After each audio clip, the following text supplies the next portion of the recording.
ওখান থেকে এসেছেন ধ্যায়ানন্দ মহারাজ। মহারাজ খুব সুন্দর করে বলতে পারে। উনি আমাদের যে পলিটেকনিক কলেজ আছে তার উনি প্রিন্সিপাল অধ্যক্ষ। তা তাকেও ধন্যবাদ জানাবো যে যদি সংবিধান সুটা ভালো হয়, যে তাদের শুভেচ্ছা থাকলো আগে থেকেই। অনুষ্ঠানটি কি আছে দেখি। এদের আরামবাগ সঙ্গীত সাধনা, সঙ্গীত অনুষ্ঠান ও নাটক ওরা করবে। যে রাম যে কৃষ্ণ, ইদানিং সেই রাম ও কৃষ্ণ সঙ্গীত অনুষ্ঠান এবং নাটকটি করবে। আপনারা ধৈর্য সহকারে শুনুন এবং তারপরে আপনারা বাড়ি ফিরে যাবেন। নমস্কার। এদেরও যারা গান টান করছে, অনেক গান করছি, বারবার করুন। সময় চলে গেলে ফিরে যাবে, তখন মুশকিলে যাবে, লোক পাবে না। এরা তো গায়ে দেখো লোকই নাই।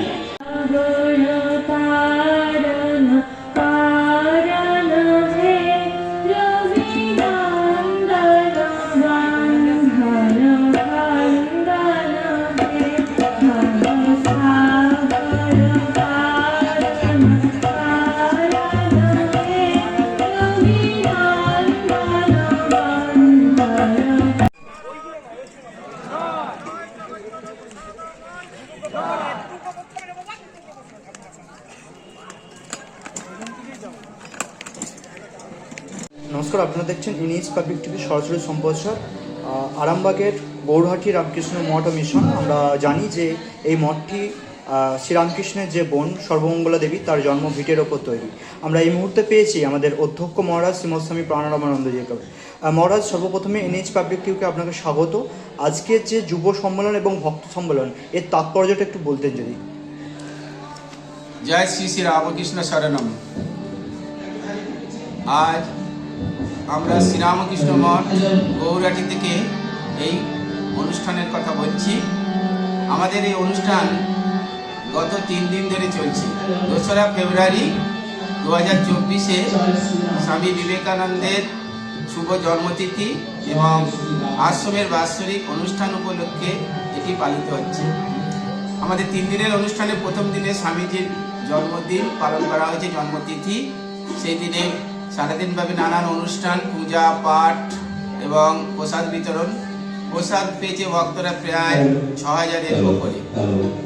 এবং সেই দিন সন্ধ্যেবেলায় আমাদের এটি গদাধর প্রকল্পে ছাত্রছাত্রীরা অনুষ্ঠান করেছে, গান এবং একটি গীতিনাট্য করেছে। এটা হচ্ছে রবীন্দ্রনাথের বীর পুরুষ। খুব সুন্দর করে করেছে, বহু লোক এটা প্রশংসা করেছে। এর পরের দিন 3রা ফেব্রুয়ারি আমাদের যুব দিবস হয়। যুব দিবস স্বামী বিবেকানন্দের নামে।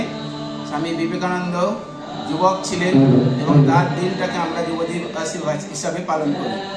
আমাদের এই রামকৃষ্ণ মঠ গৌরহাটিও সেই দিনটি একটি পালন করছে সেই দিন হিসাবে। সেই দিন প্রায় আমাদের ছাত্রছাত্রী 540 জনের উপরে ছাত্রছাত্রী ছিল এবং এছাড়াও শিক্ষক শিক্ষিকা এবং অন্যান্য অতিথিরা মিলে প্রায় 600-র মতন উপস্থিত ছিলেন এই অনুষ্ঠানে। যুব দিবসের মেন বা মূল লক্ষ্য আমাদের হচ্ছে আজকের এই সমাজ ব্যবস্থায় নানান রকমের সমস্যা যুবকদের এবং নানান রকমের দুর্নীতির মধ্যে দিয়ে আমরা যাচ্ছি, নানা রকম অরাজকতার মধ্যে দিয়ে যাচ্ছি। কিন্তু স্বামীজির ভাব হচ্ছে যাতে যুবকদের তৈরি করে আপনাদের এই যুব দিবসকে পালন করে ভারতবর্ষের মানুষকে উন্নত করলে, যুবকদের যদি উন্নতি হয়, ঠিক মানুষের মতো মানুষ হয়, তাহলে ভারতবর্ষ আবার জগৎসভায় শ্রেষ্ঠ আসন লাভ করবে। স্বামীজির ভাব হচ্ছে মান হুঁশ, যার মধ্যে হুঁশ আছে যে আমি মানুষ, আমার ভিতরে সেই অনন্ত শক্তি আছে, অনন্ত সম্ভাবনা আছে। সেই শিক্ষা যদি পায় এরা, তাহলে ওরা জীবনে অনেক উন্নত হবে। স্বামীজির শিক্ষার মূল ভাবটা হচ্ছে যে নিজেকে তৈরি করো এবং অপরকেও তৈরি করো এবং তোমার ভিতরে যে ব্রহ্ম শক্তি আছে সেইটাই প্রকাশ করাই হচ্ছে শিক্ষার আসল ভাব। যুব দিবসে আমাদের যারা ছিল, শাশ্বতানন্দজি মহারাজ, তিনি রামকৃষ্ণ মিশন নরেন্দ্রপুরের অধ্যক্ষ, তিনি সুন্দর করে বলেছেন। এছাড়াও আমাদের শক্তি প্রসাদ মিশ্র, যিনি রামকৃষ্ণ মিশন ইনস্টিটিউট অফ বলপার্কে তিনি ফ্যাকাল্টি অফ এমিরিটার যে চেয়ার আছে তার গবেষণা করেন। এবং এছাড়াও আরেকজন ছিলেন আমাদের তুহিন চ্যাটার্জি, ডক্টর তুহিন চ্যাটার্জি, যিনি রামকৃষ্ণ মিশন রহরার অধ্যাপক এবং অখিল ভারত বিবেকানন্দ যুব মন্ডলের প্রতিনিধি তিনিও খুব সুন্দর করে এই অনুষ্ঠানে বলে যুবকরা খুব অনুপ্রাণিত হয় এবং তারা খুব খুশি এবং আমরা চাই যুবকরা সামাজিকভাবে ভাবিত হয়ে তারা দেশের কাজে লাগুক। স্বামীজির মূল আইডিয়া হচ্ছে বি অ্যান্ড মেক, নিজে তৈরি হও এবং অপরকে তৈরি হও। সমাজের মানুষ না হলে কিছু হবে না, যাই করো।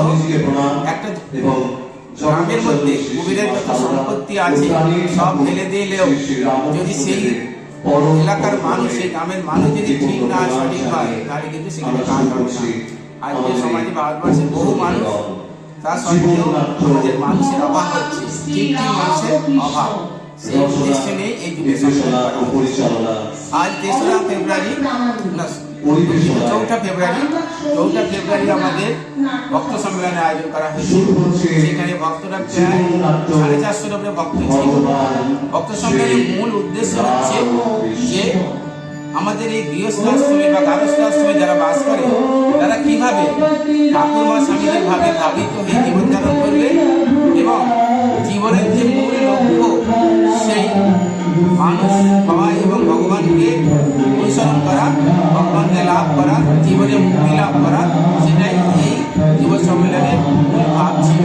এবং এই ঠাকুরমা স্বামীজির জীবনকে অবলম্বন করে আমাদের রামকৃষ্ণ মঠ এবং রামকৃষ্ণ মিশনের সহ সম্পাদক শ্রীমৎ স্বামী বলভদ্রানন্দজি এই বিষয়ে বলেন এবং আমাদের দীর্ঘদিন স্টুডেন্ট হিসেবে স্বামী দয়ানন্দ মহারাজও স্বামীজির ভাবের কথা বলে সমস্ত প্রিয় ভক্তদের তাদেরকে অনুপ্রেরণা যোগায়, তারাও খুব খুশি হয়। তাই এই ভক্তদের জীবনে কীভাবে তাদের জীবনকে ধন্য করা যায় সেই উদ্দেশ্য নিয়ে আমাদের এই ভক্ত সম্মেলনের আয়োজন করা হয়েছে। এবং আমাদের গতকাল 3রা ফেব্রুয়ারি সন্ধ্যেবেলায় একটি যাত্রাপালা হয়েছে। সেটি আমাদের দক্ষিণ 24 পরগনার শ্রীরামকৃষ্ণ সেবাশ্রম লিমিটেড থেকে করেছিল ওরা। বিদ্যই ভগবান খুব সুন্দর যাত্রানাটক, সেটি আমরা শুনেছি, ভক্তরাও খুব খুশি হয়েছে। আজকে আমাদের সন্ধ্যেবেলার অনুষ্ঠান আছে বাউল সঙ্গীত। আমরা সেটা বাউল সঙ্গীতের অনুষ্ঠানটা পরে হবে, আমরা শুনবো। আজকে 3 দিনের অনুষ্ঠানে যারা অংশগ্রহণ করেছে প্রায় বহু লোক, সবাইকে আমরা নমস্কার ও ধন্যবাদ জানাই এবং যারা এই অনুষ্ঠান শুনছে তাদেরকে আমরা ধন্যবাদ জানাই। শেষে সবাইয়ের প্রতি আমার শুভেচ্ছা, ভালোবাসা থাকলো। অসংখ্য ধন্যবাদ।